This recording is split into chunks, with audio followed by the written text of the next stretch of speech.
Director కంటి నుంచి నీళ్లు రప్పించింది. ఎస్, మీరు ఇప్పటికే గెస్ట్ చేసి ఉంటారు. త్రిబండధారి బార్బరిక్ దర్శకుడు మోహన్ శ్రీవత్స తన సినిమా బాగోపోతే చెప్పుతో కొట్టుకుంటానంటూ గతంలో అన్నాను. ఇప్పుడు చెప్పుతో కొట్టుకుంటున్నానంటూ ఆయన ఒక వీడియోలో చెప్పుతో కొట్టుకోవటం అనేది ఇప్పుడు దేశవ్యాప్తంగా సెన్సేషన్ అయిపోయింది. ఒక సినిమా డైరెక్టర్ తన సినిమాకు డిబేట్ టాక్ పెట్టారని, సినిమా చూడకుండానే సినిమా బాగోలేదు అనేసారంటూ చాలా మనోవేదనకు గురయ్యారు.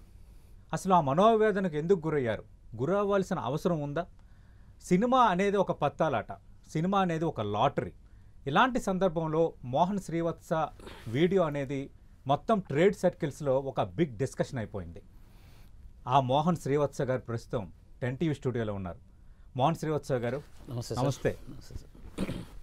చాలా పెయిన్ఫుల్ అనిపించింది సార్ మీ వీడియో చూస్తే. ఎందుకు అంత ఎమోషన్ గురయ్యారు? ఇప్పుడు ఒక సినిమా రిలీజ్ అయింది, కొన్ని సినిమాలు ఒక 6-7 రోజులు మంచి టాక్ రాదు, 7వ రోజు 8వ రోజు మౌత్ టాక్తో అవి క్లిక్ అయిన సందర్భాలు కూడా ఉన్నాయి. ఎగ్జాక్ట్లీ.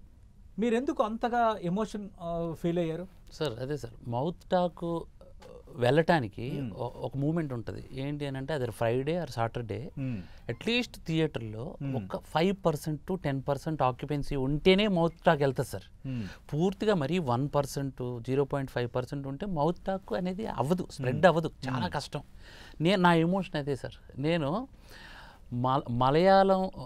మలయాళం కంటెంట్స్ నాకు చాలా ఇష్టం సార్. వాళ్ళు చాలా బ్రిలియంట్గా తీస్తారు. అలాంటి ఆడియన్ బాగా ఇష్టపడుతున్నారు. తొడరం లాంటి సినిమా చూశారు, లేకపోతే పోర్తోరిల్ లాంటి సినిమా చూశారు, దృశ్యం లాంటి సినిమాని ఇక్కడ చేస్తే చూశారు. వాళ్ళకి అది బాగుంది. అంటే మనం స్టార్ హీరోస్ చేసేటప్పుడు థ్రిల్లర్స్ చూడటం ఇష్టపడతారు సార్, కొంచెం కమర్షియల్గా ఉండాలి. నేను అదంతా ఫోకస్డ్గా చేసుకొని చేసేసరికి థియేటర్లో sir book my show open చేసి చూసాను, 8 టికెట్లు బుక్ అయ్యాయి. 10 టికెట్లు బుక్ అవ్వకపోతే థియేటర్ డెఫిషిట్ పడుతుంది, షో వేయరు సార్. ఇమీడియట్గా ఫోన్ తీసి 2 టికెట్లు బుక్ చేసేసాను సార్. 2 టికెట్లు బుక్ చేసి నేనే బుక్ చేశాను. అది పడకూడదు, షో ఇదే అవ్వకూడదు. థియేటర్కి వెళ్ళాను సార్. అస్సలు ఈ 8 మంది అయినా సినిమా బాగలేదు, అట్లీస్ట్ 50% బాగలేదు అని అంటే నేను డివైడ్ టాక్ కింద తీసుకొని ఇక నేను సార్ నో ప్రాబ్లం, మంచి కథని మళ్ళీ తీసుకుందానని అనుకునేవాడిని సార్. అక్కడికి వెళ్ళాను సార్. వెళ్ళి చూసి అయిపోయిన తర్వాత అడిగాను, సార్ ఇది సినిమా ఎలా ఉంది సార్ అని అడిగాను. అడిగితే సినిమా బాగుంది, బట్ ఎందుకు అది జనాలు రావట్లేదో తెలియట్లేదు, సినిమా ఎక్స్ట్రాడినరీ తీశారంటే, లేదండి ఫస్ట్ హాఫ్ కొంచెము చిన్న ఇది ఉంది అనేది ఒక ఆయన అన్నాడు సార్. ఇంకొక ఆయన త్రిబాణధారి బార్బరిక్ టైటిల్ వల్ల ఇబ్బంది అలా రావట్లేదేమో అని అన్నారండి. ఇవి నేను రిపోర్ట్ తీసుకున్నాను. తీసుకున్న తర్వాత సార్ ఈ సినిమాకి డైరెక్షన్ నేనే చేశాను. ముందు చెప్పుకోలే, ఒక్కసారి వచ్చి హగ్ చేసుకున్నారు సార్. నాకు కళ్ళల్లో నీళ్ళు తిరిగిపోయి, సార్ ఎక్సలెంట్ తీశారు సార్ సినిమా. ఇంత చిన్న లోపాలు ప్రతి సినిమాకి ఉంటాయి, చిన్నగా ఉంటాయి. అది మీరు చాలా గ్రిప్పింగ్గా సినిమా తీసుకెళ్లారు. ఫస్ట్ హాఫ్ అదిరిపోయింది, సెకండ్ హాఫ్ ఇంకా బాగుంది అనేది నాకు చెప్పారు సార్. అన్న తర్వాత నేను ఇలా బయటకు వచ్చి ఆలోచిస్తూ బాధపడుతూనే, ఒక్క 20 మంది వచ్చి ఉంటే టాక్ వెళ్ళేదేమో అని బాధపడుతూనే అసలు పక్క సినిమా ఏంటి అనేది ఓపెన్ చేశాను సార్. ఓపెన్ చేసేసరికి అక్కడ ఒక మలయాళం డబ్బింగ్ సినిమా అవుతుంది. డబ్బింగ్ సినిమా అవుతుంది, ఆల్మోస్ట్ 90% ఫుల్ సార్. కింద లైన్ మాత్రమే ఖాళీ ఉంది. ఏంటబ్బా అసలు ఎక్కడున్నాను నేను, ఏం తప్పు చేశాను నేను? విజువల్ దగ్గర ఎక్కడ కాంప్రమైజ్ అవ్వలేదు, కంటెంట్ దగ్గర ఎక్కడ కాంప్రమైజ్ అవ్వలేదు, ఏది అందరూ బాగుంది అంటున్నారు, చూసిన వాళ్ళు బాగుంది అంటున్నారు, జనాలు ఎందుకు రావట్లేదు అని కిందకెళ్ళి మా వైఫ్కి కాల్ చేశాను. నేను ఇంటికి వచ్చేస్తున్నాను డైరెక్ట్గా, ఇంకా ఆఫీస్కి వెళ్ళను, ఇంటికి వచ్చేస్తాను, నేను సినిమాలో ఉన్నానంటే, నువ్వు సినిమా చూసిరా, పూర్తిగా సినిమా చూసిరా అన్న.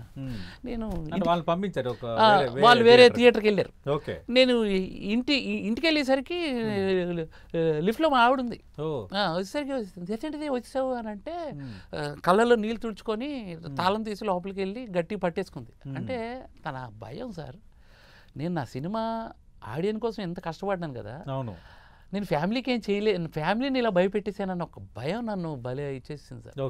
ఆమె ఏమనుకుందనేది అప్పుడు నేను అనుకున్నాను సార్. నేను ఎక్కడ ఇంటికి వచ్చేసి ఎక్కడ ఏ ఫ్యాన్కు ఊరేసుకుంటానేమో అని భయంగా ఆవిడ వచ్చి ఏడ్ చేసి, ప్లీజ్ మోహన్జీ నువ్వు డిసప్పాయింట్ అవ్వకు, మనం పూరి గుడిసెలో అయినా బతుకుదాం, ఏం అవసరం లేదు. మంచి భార్య మంచి కుటుంబం ఉంది, మీరు ఎందుకంటే ఎమోషన్ అయ్యారు? ఎంత కష్టం వచ్చినా నేను మీతో ఉంటానని ఎవరంటారు? అలాంటి భార్య ఉన్నారు సార్. ఆ ఎమోషన్ నేను ఏమంటున్నానంటే సార్, వాళ్ళని భయపెట్టేస్తున్నాను సార్. నేను సినిమా తీసి భయపెట్టేశాను, నాకు ఇంత కళ, వాళ్ళని సినిమా తీసి భయపెట్టేశాను అన్న ఆ భయం నన్ను అది ఎక్కువ భయపెట్టిపోయింది సార్. తర్వాత అంటే భవిష్యత్తు ఎలా ఉంటుందని అలా ఏమైనా భయపడ్డారా? లేదు సార్.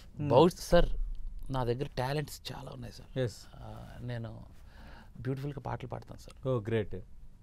పియానో నేర్పిస్తాను సార్. ఓకే. నాకు ఆ టాలెంట్ కూడా. ఓకే. నాకు సస్టైన్ అవ్వడానికో బతకడానికో ఇవన్నీ ఉన్నాయి సార్.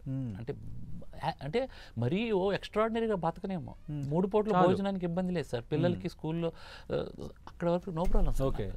కానీ నా బాధ ఏంటంటే సార్, చిన్నప్పటి నుంచి కల సార్ నాకు. ఈరోజు పవన్ కళ్యాణ్ బర్త్డే సార్. అవును. ఖుషి లాంటి సినిమాకి తెల్లవారుజాము 4 గంటలకి దుప్పటి తీసుకొని వెళ్ళిపోయిన రోజులు ఉన్నాయి. అవును. తొలి ప్రేమ లాంటి సినిమాకి పిచ్చోళ్ళలాగా, అంటే అంత సినిమా అంటే పిచ్చి పిచ్చి పిచ్చి అందరూ అనేవారు సార్. శ్రీకాకుళంలో ఉన్న వాళ్ళు ఎలా అనేసి, నువ్వు భలేకున్నావు, నువ్వు అది అందని ఆకాశం, అందని స్టార్స్ అవి నువ్వు అందుకోలేవు అని అన్నారు సార్. అయినా నేను తెగించి 7,000 రూపాయలు తీసుకుని హైదరాబాద్ వచ్చాను సార్. నాకు ఇంత మంచి అవకాశం నిజంగా వచ్చింది sir. I'm really happy. Cinema బాగలేదో బాగుందో ఒక్కటి చెప్పేసి ఉంటే నాకు ఎత్తుకోలేదు సార్. సినిమా ఎవరు చెప్పలేదు. రైట్. అవును. అది నాకు చాలా బాధ అనిపించింది సార్. అంటే ఫెయిల్ అంటే దానికి నేర్చుకొని ఇంకొకటి బ్యూటిఫుల్ ఫిల్మ్, ఇంకొకటి మంచి కంటెంట్ ఉన్న ఫిల్ము, వాళ్ళకి నచ్చే విధంగా సరే ఈ కైండ్ ఆఫ్ థ్రిల్లరో లేకపోతే ఈ మైథాలజీని ఇన్బిల్ట్ చేస్తే జనాలకు నచ్చలేదేమో అనుకొని నేను అది మానేసి ఇంకొకటి ఏదైనా రొమాంటిక్ థ్రిల్లర్ లేకపోతే లవ్ స్టోరీ, ఫ్యామిలీ ఎంటర్టైనర్ ఏదైనా తీస్తాను కదా సార్. అనిల్ రావుపూడి గారు లాగా అలాగైనా తీసుకుంటాను కదా స్టాండ్. అదే సార్, ప్రతి ఒక్కరికి ఒక ఓన్ సైన్ ఉంటుంది, ఒక్కొక్క డైరెక్టర్కి ఒక్కొక్క స్టైల్ ఆఫ్ మేకింగ్ ఉంటుంది. సో అది అనుకునేవాడిని. అవును. ఇప్పుడు